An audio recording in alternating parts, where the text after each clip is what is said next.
everybody knows this. I do want to educate, because Mike talked about asking directly the Department of Highways about a road.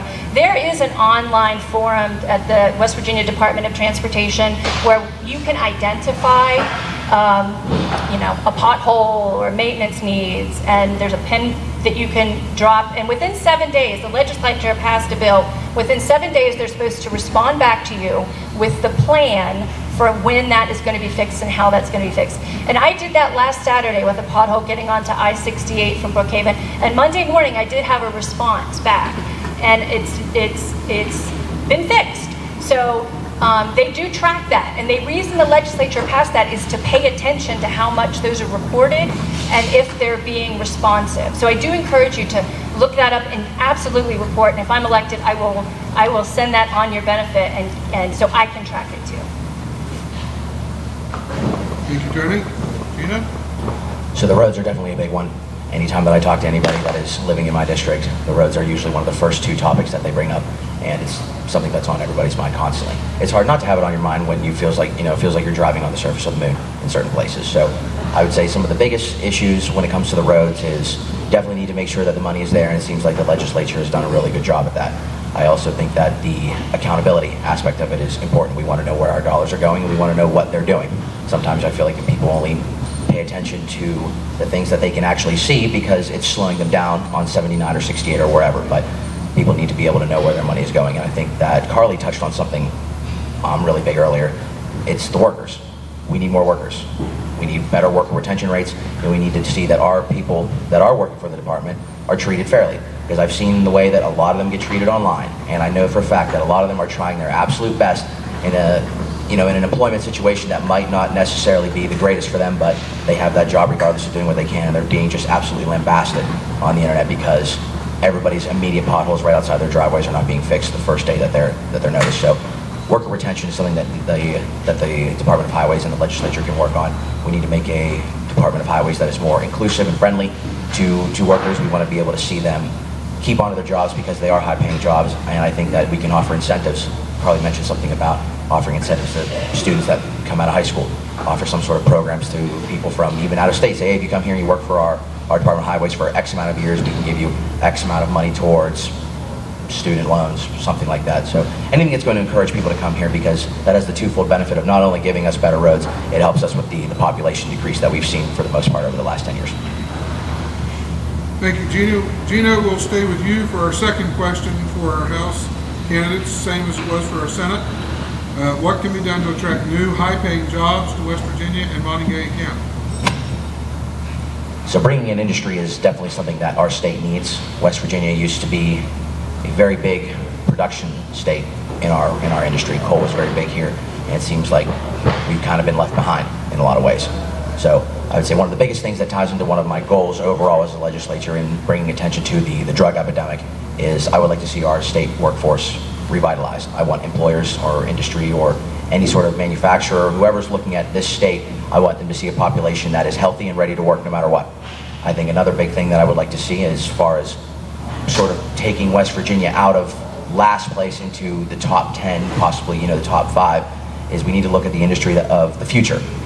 There are companies now that I have spoken with, people from these very, very advanced places that want to utilize something that we have a lot of, which is coal waste. There are companies that want to come here, use our coal waste, they want to reclaim the land, be able to take materials out of the coal waste, and then sort of turn it into something that's actually usable again. There's a lot of opportunity in that because when they come here, that's going to create all sorts of jobs. It's not going to have as much of a huge environmental impact the way that many people that argue against coal would have. So it's an environmental effort, but at the same time, it puts our coal industry people back to work.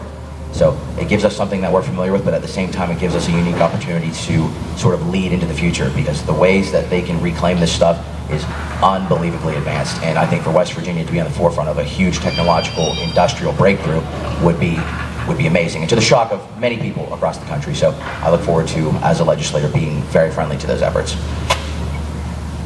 Tony, same question. So, and if we're talking about bringing businesses into our county or our state, they all look at exactly the same factors. They look at infrastructure in your community, the educational outcomes, because these people have children and they want K through 12 good education and access to education. They look at the regulatory environment, how competitive you are. When you live in a democratic republic like we do, there are 50 states plus the district to choose from when you want to locate somewhere. So we have to have a competitive regulatory environment. That includes things like Arizona and Utah are doing with regulatory sandboxes. That includes minimal government, there has to be a minimal amount of government services, including infrastructure.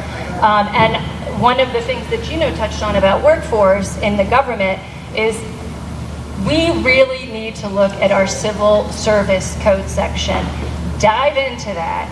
Georgia reformed that in their state in 1996. They have over 20 years of experience applying a decentralized, merit-based system for government employees where the good workers can be rewarded for their good work.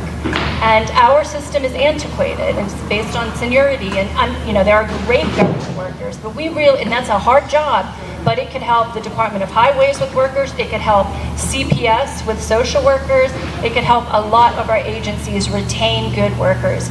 So that is definitely something we need to look into, and I couldn't agree more with the workforce. I happen to work I thought that was very interesting that both Gino and I work in the substance use arena. I'm a nurse practitioner at the Comprehensive Opioid Addiction Treatment Program at WVU, and obviously we're both very concerned about our workforce, our people, their health, their well-being, the impacts that has on the court system, criminal justice system, our workforce. So we need at a minimum to go from number one on the overdose lists as a state down somewhere. We need to show a positive trajectory on that.